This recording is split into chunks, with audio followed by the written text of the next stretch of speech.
이 집에서 당장 썩 꺼져라. 임신한 며느리를 본 시아버지의 눈빛이 싸늘했습니다.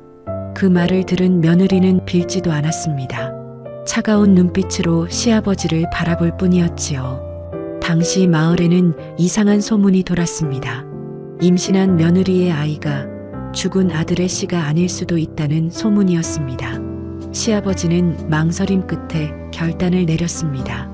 그는 한겨울 이른 아침 며느리를 대문 밖으로 내몰았습니다. 그런데 쫓겨난 며느리 채봉, 알고 보니 보통 사람이 아니었습니다. 집에 숨겨진 비밀을 쥐고 있는 무서운 사람이었지요. 채봉의 정체는 무엇이었을까요? 그리고 유진사는 어떤 결말을 맞이하게 될까요? 야다무아의 이야기 지금 시작합니다. 사연 시작 전 구독과 좋아요 눌러주신다면 저에게 큰 힘이 됩니다. 감사합니다. 옛날 옛적 한양 남쪽 외곽에 유진사라는 양반이 살고 있었습니다. 그 고을은 한양의 번화함과는 조금 거리가 있는 곳으로 기와집과 초가집이 뒤섞인 조용한 마을이었습니다.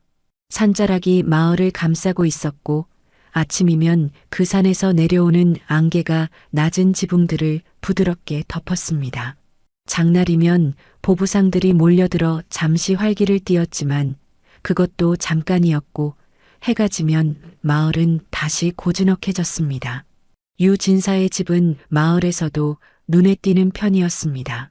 소슬대문이 제법 위세를 갖추고 있었고 마당 안에는 오래된 감나무 한 그루가 계절마다 열매를 맺었습니다. 그러나 겉모습과 달리 안살림은 해가 갈수록 기울어가고 있었지요. 아들 유서방이 살아있을 때만 해도 어찌어찌 버텨왔건만 그마저 전쟁터에 나가 돌아오지 못하면서 집안의 기둥은 흔들리기 시작했습니다. 유진사는 올해로 62이었습니다. 허리가 굽기 시작했지만 눈빛만큼은 여전히 날카로웠고 한번 마음을 먹으면 좀처럼 꺾지 않는 완고한 성품의 소유자였습니다. 가문의 체면을 목숨보다 소중히 여겨 마을 사람들 앞에서 한 번도 흐트러진 모습을 보인 적이 없었습니다. 그 고집이 때로는 집안을 지키는 힘이 되기도 했지만 때로는 스스로를 가두는 벽이 되기도 했습니다. 마을 사람들은 유진사를 두고 이렇게 말하곤 했습니다. 고집은 황소보다 세고 체면은 양반 중에서도 으뜸이라고. 그것이 칭찬인지 흉인지는 말하는 사람에 따라 달랐습니다. 며느리 채봉이 유진사의 집에 들어온 것은 아들 유서방과 혼례를 치른 바로 그 이듬해 봄이었습니다. 처음 채봉을 본 마을 사람들은 하나같이 혀를 내둘렀습니다. 그 단아한 이목구비며 고요한 눈빛이며 걸음마다 배어나오는 자태가 예사롭지 않았기 때문이었습니다. 양반집 규수치고도 지나치다 싶을 만큼 반듯했고 몸종 하나 없이 시집온 처지임에도 어딘가 기품이 넘쳤습니다. 채봉은 말이 없었습니다. 시아버지가 말을 걸면 짧게 대답했고 집안일은 군소리 없이 해냈으며 누가 무어라 해도 표정 하나 크게 변하지 않았습니다. 동네 안악들은 그런 채봉을 두고 속을 알 수 없다고 수군거렸지만 유진사는 처음에 그것이 마음에 들었습니다. 말 많은 며느리보다는 조용한 며느리가 낫다고 생각했기 때문이었지요. 그러나 채봉의 눈빛 어딘가에는 늘 무언가가 깃들어 있었습니다. 두려움도 아니고 슬픔도 아니고 그렇다고 냉담함도 아닌 묘하게 서늘한 그 무엇이었습니다. 감나무 아래에 홀로 앉아 먼 산을 바라볼 때면 그 눈빛은 더욱 짙어졌습니다. 유진사는 가끔 그 눈빛과 마주칠 때마다 까닭 모를 불편함을 느꼈지만 그것이 무엇인지는 끝내 짚어내지 못했습니다. 남편 유서방이 전쟁터로 떠난 것은 혼례를 치른 지 반년이 채 되지 않아서였습니다. 채봉은 배웅하는 자리에서도 울지 않았습니다. 그저 남편의 등을 오래 바라보다가 조용히 돌아섰을 뿐이었지요. 유진사의 집에는 오랫동안 함께 온 사람들이 있었습니다. 하인 막동은 유진사가 젊었을 때부터 곁에 있었던 인물로 나이가 들어서도 충직한 만큼은 변함이 없었습니다. 등이 약간 굽고 걸음이 느렸지만 집안 구석구석을 꿰고 있었고 주인의 눈치를 누구보다 잘 살폈습니다. 막동은 과묵한 편이었지만 오래 지켜본 것들은 가슴속 깊이 새겨두는 사람이었습니다. 친모순이는 바느질 솜씨가 빼어난 중년 여인으로 입이 가벼운 것이 흠이었습니다. 마을 소식이라면 무엇이든 가장 먼저 알았고 알게 된 것을 혼자 담아 두지 못하는 성미였지요. 채봉이 집에 들어온 뒤로 친모순이는 유독 며느리를 자주 살폈습니다. 이유를 묻는다면 딱히 대답하지 못했겠지만 그냥 마음에 걸린다는 것이 순이의 말이었습니다. 유진사의 집에 자주 드나드는 인물이 한 명 더 있었으니 바로 친척 별감 유씨였습니다. 유진사와는 먼 친척 관계로 한양 쪽에 연줄이 닿아 있다며 늘 큰 소리를 쳤습니다. 재산 문제로 유진사를 압박하는 일이 잦았고 올 때마다 빈손인 법이 없었지만 갈 때는 늘 무언가를 들고 나갔습니다. 유진사는 그를 탐탁지 않게 여기면서도 친척이라는 이유로 대문을 닫지는 못했습니다. 마을 이장 오 씨는 40대 초반의 넉넉한 체구를 가진 사내였습니다. 마을 일을 관장한다는 핑계로 유진사의 집을 드나들었는데 채봉이 들어온 뒤로는 방문 횟수가 부쩍 늘었습니다. 채봉에게 말을 붙이려 하면 채봉은 늘 짧게 끊어버렸지만 오 씨는 개의치 않는 듯 다음에 또 나타나곤 했습니다. 남편 유서방이 전사했다는 소식이 들려온 것은 그가 떠난 지 6달이 지났을 무렵이었습니다. 관아에서 나온 이가 전사 통보를 전하고 돌아간 뒤 유진사는 사랑채에 홀로 앉아 오랫동안 움직이지 않았습니다. 하나밖에 없는 아들이었습니다. 늦게 얻은 자식이었고 반듯하게 키워 장가까지 보냈건만 이리 허망하게 먼저 보내게 될 줄은 꿈에도 몰랐습니다. 감나무 잎이 마당에 뚝뚝 떨어지던 가을날이었습니다. 채봉은 상복을 입고 제 할 일을 했습니다. 제상을 차리고 곡을 하고 마을 사람들이 조문을 오면 예를 갖추었습니다. 그러나 유진사의 눈에는 채봉의 눈물이 남들보다 적어 보였습니다. 그것이 마음에 걸렸지만 사람마다 슬픔을 표현하는 방식이 다르다 여기며 넘겼습니다. 그로부터 2달이 지났을 때였습니다. 친모순이가 유진사에게 조심스럽게 말을 꺼냈습니다. 날이 드릴 말씀이 있습니다. 무슨 일이냐? 마님의 배가 요즘 들어 조금 부른 것 같습니다. 유진사는 처음에는 귀를 의심했습니다. 아들이 떠난 지 6달, 전사 통보를 받은 지도 2달이 넘었습니다. 그러나 곧 마음을 고쳐먹었습니다. 아들이 떠나기 전 부부가 마지막으로 함께한 시간이 있었을 것이라 생각한 것이었지요. 유진사는 오히려 반가움을 느꼈습니다. 죽은 아들의 씨가 이어진다면 그것보다 다행스러운 일이 없었습니다. 그런데 마을에서 수군거림이 시작된 것은 그 뒤부터였습니다. 장날 저자에서 안악들이 낮은 목소리로 주고받는 이야기가 있었고 막동이 그것을 우연히 듣게 되었습니다. 유서방이 전쟁터로 떠난 날짜와 채봉의 배가 불러온 시기를 맞추어 보면 셈이 맞지 않는다는 것이었습니다. 막동은 그 이야기를 주인에게 전해야 할지 말아야 할지 오래 고민했습니다. 유진사가 채봉을 조용히 불러들인 것은 어느 흐린 겨울 아침이었습니다. 사랑채 문을 닫고 마주 앉은 2사람 사이에는 차가운 공기만이 흘렀습니다. 유진사는 한참을 뜸 들이다 입을 열었습니다. 채봉아. 예, 아버님. 아들 녀석이 떠난 날짜를 내가 기억하느냐? 채봉은 잠시 침묵했습니다. 그러나 그 침묵은 당황해서가 아니었습니다. 마치 어떤 말을 꺼낼지 미리 알고 있었다는 듯 담담한 침묵이었습니다. 기억합니다. 그렇다면 내 배가 불러온 것이 어찌된 일인지 나에게 설명할 수 있겠느냐? 채봉은 대답하지 않았습니다. 변명도 눈물도 분노도 없었습니다. 그저 유진사의 눈을 정면으로 바라볼 뿐이었지요. 그 눈빛이 어찌나 서늘하고 고요하던지 유진사는 추궁하던 말이 목 안에서 막혀버리는 것 같았습니다. 할 말이 없느냐? 아버님께서 믿지 않으실 말이라면 드리지 않는 것이 낫겠습니다. 유진사는 그 말에 더 큰 충격을 받았습니다. 변명이라도 늘어놓았다면 오히려 다루기 쉬웠을 것이었습니다. 그런데 채봉은 변명조차 하지 않았습니다. 믿지 않을 것을 안다며 그 믿음 자체를 포기한 듯한 말을 태연하게 했습니다. 유진사는 며느리의 얼굴을 오래 들여다보았습니다. 두려운 기색이 없었습니다. 죄 지은 사람의 눈빛이 아니었습니다. 그런데 그것이 오히려 유진사를 더 불안하게 만들었습니다. 결백한 사람이라면 억울함에 눈물을 흘려야 옳거늘 채봉은 아무것도 보여주지 않았습니다. 유진사는 채봉을 물러나게 했습니다. 그날 밤 노인은 좀처럼 잠을 이루지 못했습니다. 다음 날 별감 유씨가 찾아왔습니다. 별감은 늘 그렇듯 기름진 웃음을 띠고 대청에 올라앉아 차를 청했습니다. 그리고 유진사의 심기가 좋지 않음을 눈치챘는지 슬며시 말을 꺼냈습니다.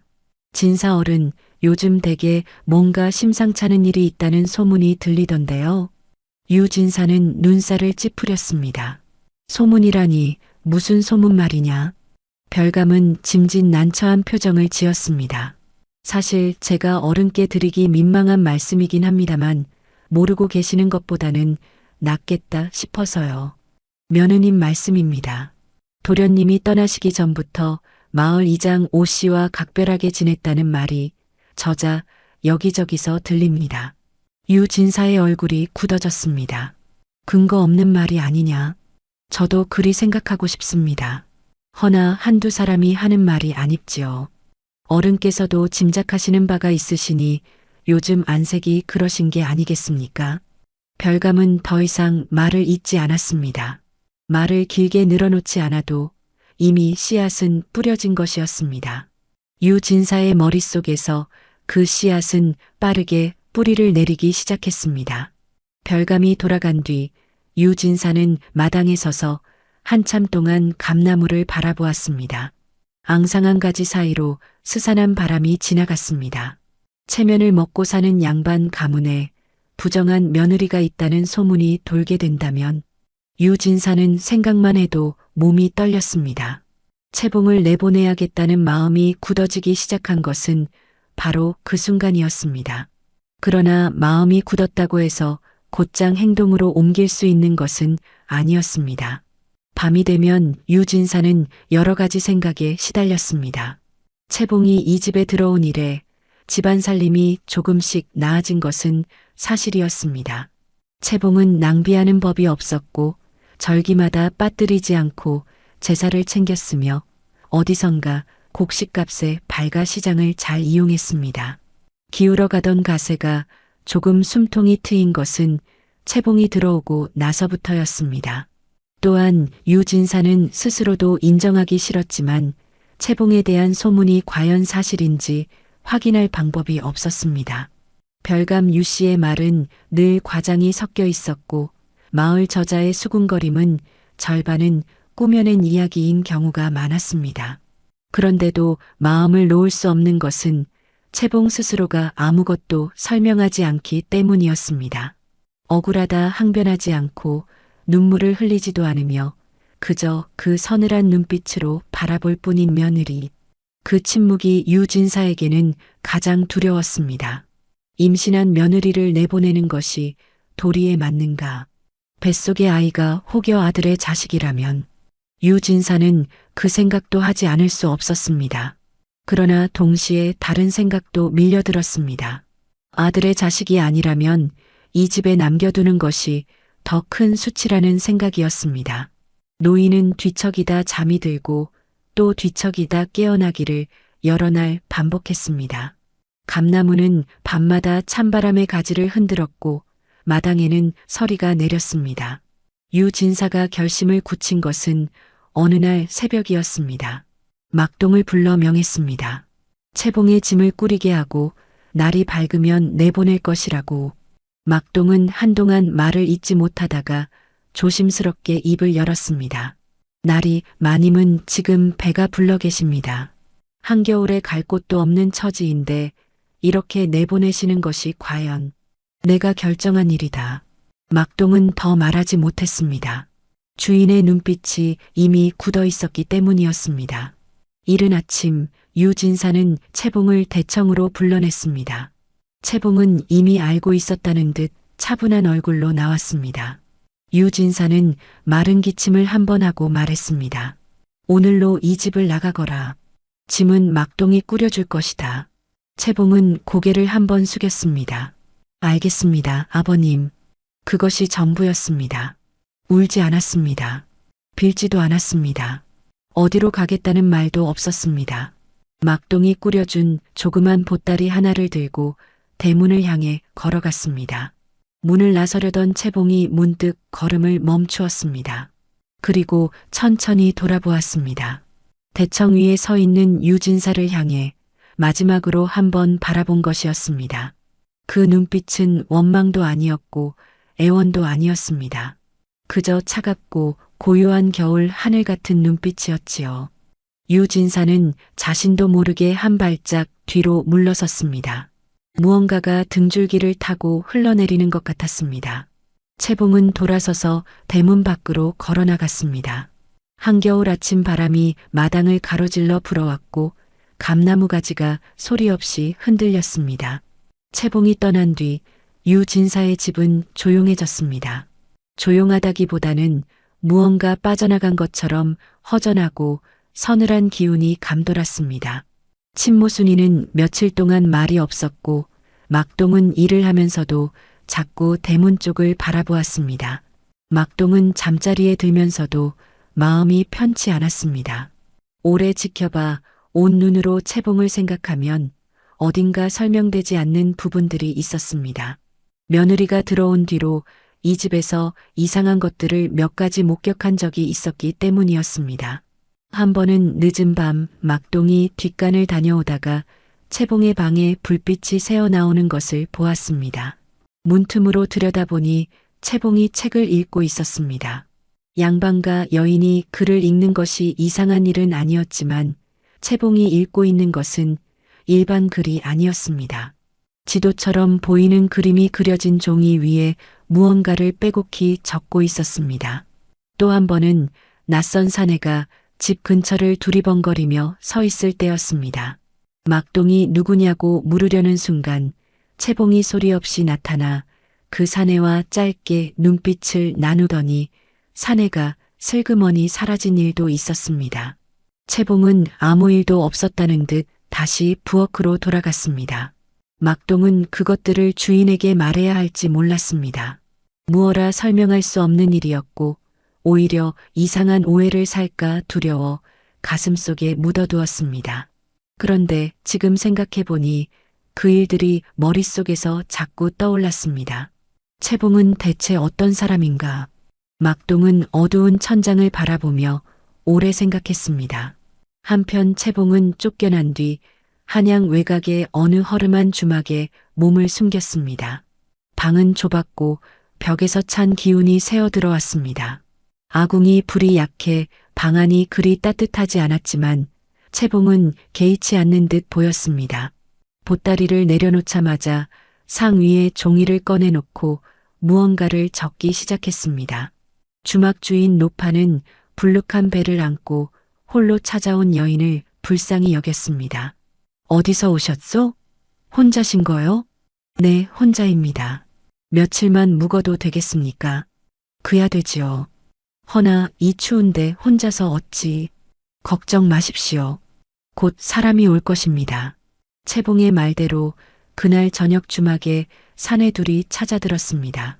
행색은 평범한 장사꾼 같았지만 눈빛이 예사롭지 않았습니다. 채봉은 방문을 닫고 그들과 이야기를 나누었습니다. 주막 노파는 무슨 이야기인지 들을 수 없었습니다. 다만 밤이 깊도록 이야기가 이어졌다는 것만 알았습니다. 채봉의 손놀림은 빠르고 정확했습니다. 가져온 문서를 꺼내 사내들에게 건네고 그들이 가져온 쪽지를 받아 읽었습니다. 두려움이나 망설임이 없었습니다.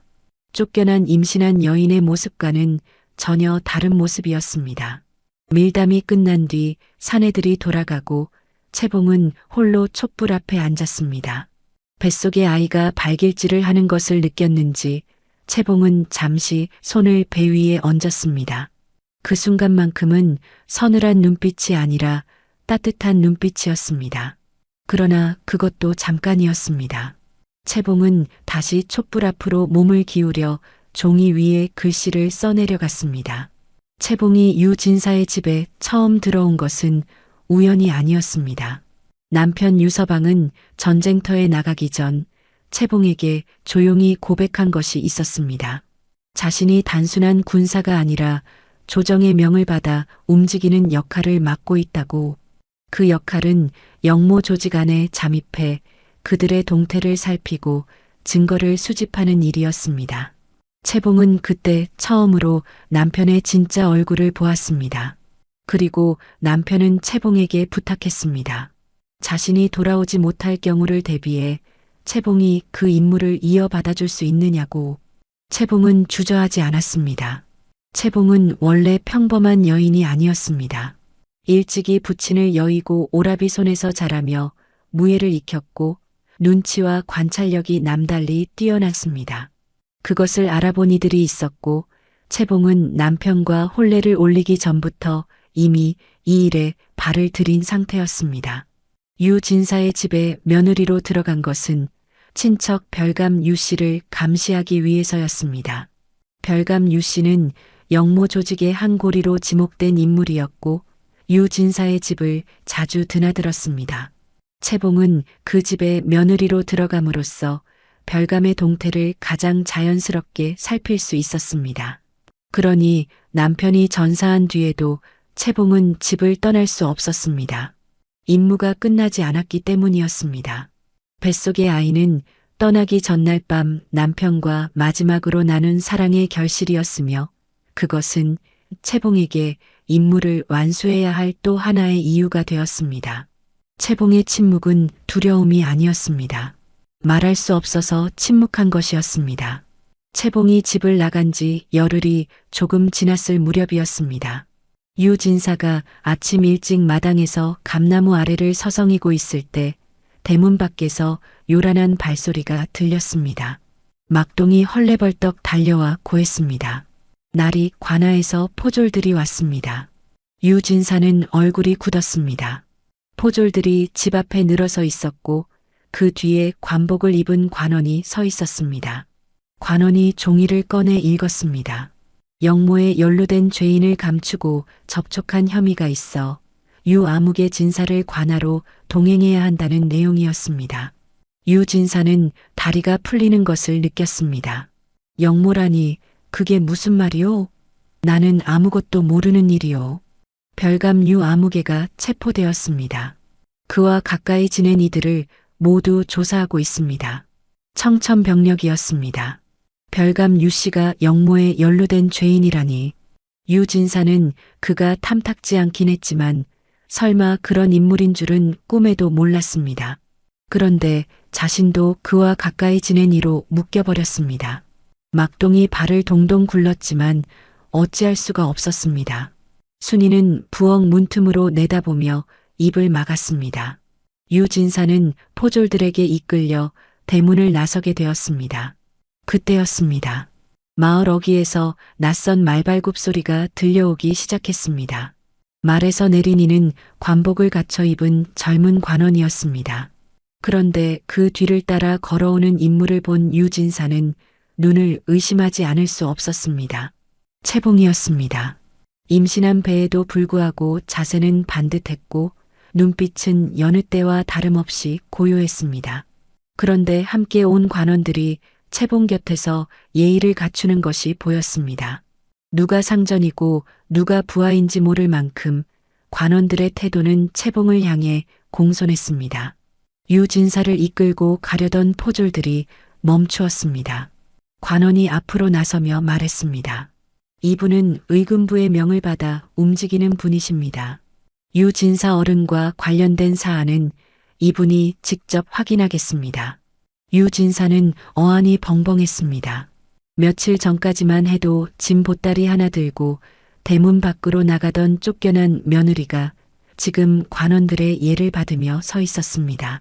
채봉은 유 진사의 눈과 마주쳤습니다. 그리고 조용히 입을 열었습니다.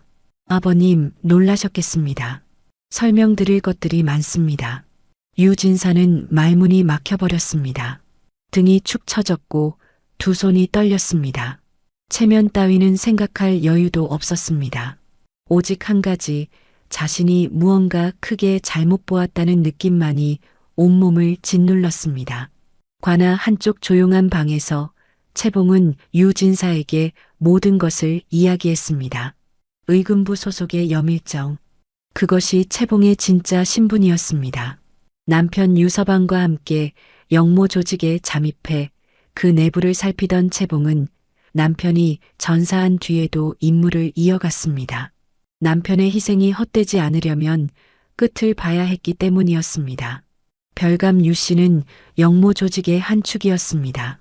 겉으로는 한양에 연줄 닿은 친척 행세를 했지만 실은 영모 조직의 자금을 조달하고 정보를 전달하는 역할을 맡고 있었습니다.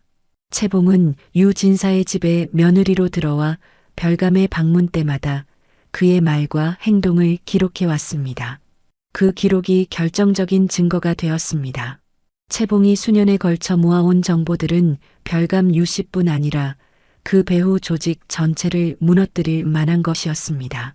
그렇다면 이 집에 며느리로 들어온 것도 유 진사의 목소리가 떨렸습니다. 처음부터 계획된 일이었습니다. 허나 아버님, 한 가지만은 알아주시기 바랍니다. 채봉은 잠시 멈추었다가 말을 이었습니다. 아들 도령과의 혼례는 계획이 아니었습니다. 그분은 진심이셨고 저도 그러했습니다. 뱃속의 아이는 도령의 자식이 맞습니다. 떠나시던 전날 밤 마지막 인사를 나누었습니다. 유 진사는 눈을 감았습니다. 뒤늦게, 너무 뒤늦게 알게 된 것들이 가슴을 짓눌렀습니다. 유 진사는 관아의 방 한켠에 오래 앉아 있었습니다. 창밖으로 바람 소리가 들렸습니다. 겨울바람이었습니다. 노인은 생각했습니다. 소문을 들었습니다. 별감의 말을 들었습니다. 채봉의 눈빛이 서늘하다 느꼈고 침묵이 불안했습니다. 그것들을 모두 합쳐 하나의 결론을 내렸습니다. 그런데 그것이 틀렸습니다. 증거도 없었습니다. 확인도 하지 않았습니다. 체면이 두려웠고 소문이 무서웠습니다. 그 두려움이 판단을 흐렸습니다. 임신한 며느리를 한겨울 아침에 내몬 것은 진실을 알고 한 행동이 아니었습니다. 모르면서 알려하지도 않으면서 내린 결정이었습니다. 유 진사는 평생 체면을 지키며 살아왔다고 생각했습니다. 그런데 정작 가장 중요한 순간에 체면을 지키려다 진심을 내몬 것이었습니다. 아들은 나라를 위해 싸우다 죽었습니다. 며느리는 그 임무를 이어받아 홀로 감당해 왔습니다. 뱃속의 아이는 그 고된 시간 속에서도 꿋꿋이 자라고 있었습니다. 그 모든 것을 모르면서 유 진사는 제 손으로 며느리를 쫓아낸 것이었습니다. 노인의 눈에 눈물이 맺혔습니다. 60해를 넘게 살면서 좀처럼 흘리지 않던 눈물이었습니다. 심리가 시작되기에 앞서 채봉은 유 진사와 관련된 기록을 직접 검토했습니다.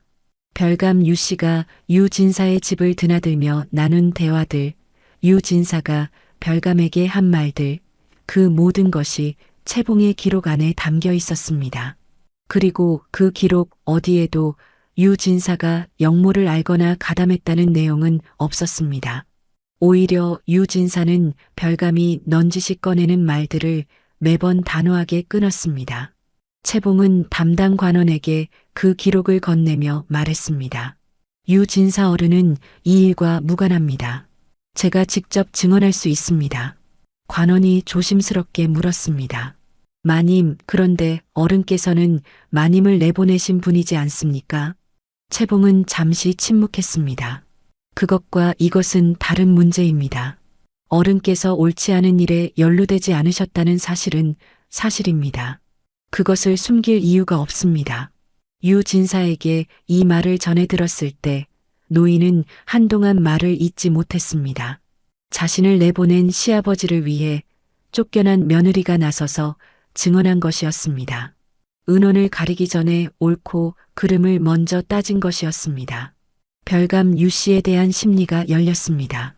포박된 채로 끌려온 별감은 기름진 웃음이 사라진 자리에 앙다문 입술만 남아 있었습니다. 증거들이 하나씩 제시되자 별감의 얼굴이 파랗게 질렸습니다. 그는 마지막 수단을 썼습니다. 채봉을 향해 독서를 쏟아내기 시작한 것이었습니다. 저 계집을 보십시오. 과부 주제에 관아의 앞잡이 노릇을 한 음란한 계집이 아닙니까? 남편이 죽은 뒤 뱃속에 아이를 가진 년이 나라를 위했다고요? 그 뱃속에 든 것이 누구의 씨인지도 모를 주제에 방안이 술렁였습니다. 그러나 채봉은 흔들리지 않았습니다. 채봉은 자리에서 일어나 차분하게 말했습니다. 별감 유 아묵의 어른께서 말씀하신 내용에 대해 저는 이렇게 답하겠습니다. 뱃속의 아이가 누구의 자식인지는 이미 기록에 남아 있습니다. 도령께서 출정 전날 밤의 행적은 막동이를 비롯한 여러 이들이 증언할 수 있습니다. 그리고 제가 어떤 일을 해왔는지는 이미 이 자리의 기록이 말하고 있습니다. 그리고 채봉은 별감을 향해 고개를 돌렸습니다. 어르신께서 저를 어떻게 부르시든 그것이 사실을 바꾸지는 않습니다. 별감은 더 말을 잇지 못했습니다. 증거들 앞에서 그리고 채봉의 흔들림 없는 눈빛 앞에서 스스로 무너져 내렸습니다. 심리가 마무리되고 며칠이 지난 뒤 조정에서 공문이 내려왔습니다. 채봉의 공을 치하한다는 내용이었습니다. 수년에 걸쳐 영모 조직을 내부에서 감시하고 결정적인 증거를 확보한 공로가 인정되었고 의금부의 명에 따라 포상이 내려졌습니다. 그리고 그와 함께 남편 유서방의 명예를 복권한다는 내용도 담겨 있었습니다. 유서방은 전사한 군사가 아니었습니다. 나라를 위해 영모 조직에 잠입했다가 목숨을 잃은 이름 없는 충신이었습니다. 그 사실이 공식적으로 인정되었고 뱃속의 아이는 나라를 위해 싸운 용사의 자식으로 조정에 기록되었습니다. 마을 사람들은 이 소식을 듣고 입을 다물지 못했습니다. 저자에서 채봉의 흉을 보던 안악들은 얼굴을 붉혔고 마을 이장 오 씨는 채봉에게 보내던 눈길을 부끄러워하며 얼굴을 피했습니다. 친모 순이는 그 소식을 듣자마자 대성통곡을 했습니다. 자신도 모르게 채봉을 의심하고 주인에게 그 의심을 심어준 것이 너무도 부끄러워서였습니다. 막동은 오래 말이 없다가 조용히 말했습니다. 그러면 그렇지. 그 눈빛이 범상한 사람의 것이 아니었어. 유 진사가 채봉을 찾아간 것은 한겨울의 끝자락, 막 봄 기운이 돌기 시작하던 날이었습니다. 채봉은 주막에서 나와 관아 근처 작은 집에 머물고 있었습니다. 유 진사는 막동을 데리고 그 집 앞에 섰습니다. 노인의 발이 선뜻 떨어지지 않았습니다. 한참을 그 자리에 서 있다가 결국 문을 두드렸습니다. 채봉이 직접 나왔습니다. 배는 더욱 불러 있었고 얼굴은 여전히 고요했습니다. 유 진사를 보고도 표정이 크게 달라지지 않았습니다. 유 진사는 들어가지도 않고 그 자리에서 무릎을 꿇었습니다. 채봉아. 채봉이 급히 말했습니다. 아버님, 일어나십시오. 일어날 수 없다. 내가 잘못했다. 확인도 하지 않고 소문만 듣고 임신한 너를 한겨울에 내몰았다. 죽은 아들 보기도 부끄러운 일을 내가 저질렀구나. 유 진사의 목소리가 떨렸습니다. 60해를 넘게 살며 남들 앞에서 허리를 굽힌 적 없던 노인이 쫓아낸 며느리 앞에 이마를 조아렸습니다. 채봉은 한동안 말이 없었습니다. 그리고 천천히 입을 열었습니다. 아버님, 그래. 아버님이 저를 내보내주셨기에 저는 임무를 마칠 수 있었습니다. 집안에 있었다면 끝을 볼 수 없었을 것입니다. 그 일을 은혜라 하기에는 어폐가 있겠지요. 하나 결과적으로 그것이 도움이 되었습니다. 유 진사가 고개를 들었습니다. 채봉의 눈빛이 여전히 고요했지만 그 안에 어떤 따뜻함이 있다는 것을 이번에는 알 수 있었습니다. 그러니 이제 일어나십시오. 아이가 태어나면 아버님을 할아버지라 부를 것입니다. 유진사는 비로소 눈물을 흘렸습니다. 봄바람이 문 앞을 조용히 지나갔습니다. 그의 이른 봄 채봉은 사내 아이를 낳았습니다. 아이는 건강했습니다. 울음소리가 우렁차고 눈빛이 또렷했습니다. 채봉은 아이를 처음 품에 안는 순간 남편의 얼굴을 생각했습니다. 전쟁터로 떠나던 날의 등이 돌아서지 않던 그 걸음이 떠올랐습니다. 그리고 조용히 웃었습니다. 유진사는 아이의 이름을 직접 지었습니다. 아버지가 나라를 위해 목숨을 바쳤고 어머니가 그 뜻을 이었으니 아이는 두 사람의 정신을 이어받아 바르게 살아야 한다는 뜻을 담았습니다. 채봉은 아이를 품에 안고 유진사의 집으로 돌아왔습니다. 소슬대문이 예전처럼 서 있었고 마당의 감나무에는 새 가지가 돋아나고 있었습니다. 막동은 대문 앞에서 연신 허리를 굽혔고 친모순이는 눈물을 닦으며 아이를 받아 안으려 손을 내밀었습니다. 채봉은 다시 그 집의 며느리가 되었습니다. 다만 이번에는 감추어야 할 것도 침묵해야 할 이유도 없었습니다. 그저 아이를 키우고 집안을 돌보고 늙은 시아버지 곁에 있었습니다. 유진사는 남은 날을 손자와 함께하며 보냈습니다. 아이가 걸음마를 뗄 때, 처음 말을 할 때, 뛰어다니며 마당을 어지럽힐 때마다 노인의 얼굴에는 웃음이 피어났습니다. 그 웃음 안에는 후회도 있었고 감사도 있었고 뒤늦게 깨달은 것들에 대한 부끄러움도 있었습니다. 사람의 눈은 보이는 것만 봅니다. 그러나 세상에는 보이지 않는 곳에서 감당하는 것들이 있습니다. 말하지 못하는 짐을 지고 소리 없이 버텨온 사람들이 있습니다. 섣부른 판단은 그 사람들을 향해 내리는 가장 차가운 칼이 될 수 있습니다. 채봉이 걸어온 길은 화려하지 않았습니다. 칭찬받지 못했고 오해받았으며 결국 쫓겨나기까지 했습니다. 그러나 채봉은 끝까지 자신의 자리를 지켰습니다. 그것은 나라를 위해서이기도 했고 죽은 남편을 위해서이기도 했으며 뱃속의 아이를 위해서이기도 했습니다. 옛말에 이런 말이 있습니다. 깊은 물은 소리가 없다고 하지요. 가장 깊고 단단한 것은 소란을 피우지 않습니다.